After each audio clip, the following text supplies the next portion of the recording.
Bonsoir à tous, bienvenue dans le titre de l'actualité.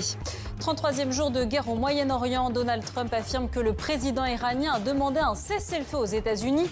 Déclaration fausse et sans fondement, répond Téhéran. En attendant, les frappes israélo-américaines s'intensifient en Iran. Le point sur la situation au début de ce journal. Dans ce contexte de guerre, le secrétaire d'État américain Marco Rubio a remis en cause le lien des États-Unis avec l'OTAN. Washington ne digère toujours pas le refus de plusieurs pays européens d'utiliser leurs bases militaires. Les précisions avec Paul Germain, notre correspondant à Bruxelles.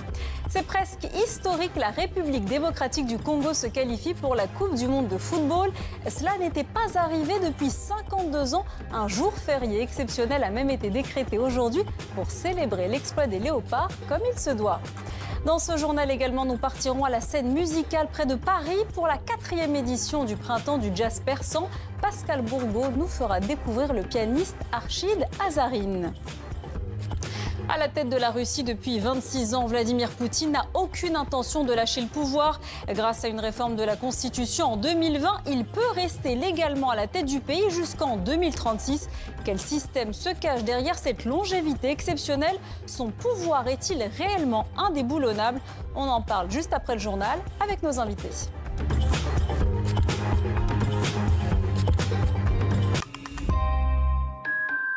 À quelques heures de son allocution sur la guerre en Iran, Donald Trump laisse entendre que la fin du conflit est proche. Le président américain affirme que l'Iran a demandé un cessez-le-feu, des déclarations démenties par Téhéran. En attendant, les bombardements se poursuivent. Mévalo. Pas de répit pour Téhéran, à nouveau frappé aux premières heures du jour. Des médias locaux diffusent ces images. Plusieurs immeubles résidentiels de l'ouest de la capitale iranienne ont été touchés, assure-t-il. L'ancienne ambassade américaine dans le centre de Téhéran a également été prise pour cible. Israël annonce avoir conduit une vague de frappes de grande ampleur ce mercredi, visant des infrastructures des autorités iraniennes. La veille, le Premier ministre israélien affirmait que l'opération n'était pas terminée.